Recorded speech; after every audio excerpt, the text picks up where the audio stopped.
কবর ও হাসরের হিসাব সহজ হওয়ার দোয়া। আমাদের সকলকে কিন্তু কবরে চলে যেতে হবে। We have to go back to our Lord. কেউ আমরা থাকতে পারবো না।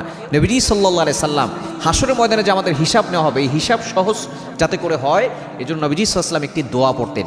এই দোয়া যদি আমরাও পড়তে পারি তাহলে আমাদের কবর হিসাবটা সহজ হয়ে যাবে। হাসরের ময়দানে ভয়ঙ্কর পরিস্থিতি হবে, তখন জমিনটা তামার জমিন হয়ে যাবে, মানুষগুলো দৌড়াতে থাকবে, এমন একটা পরিস্থিতি হবে জমিনটা তামার জমিন হবে।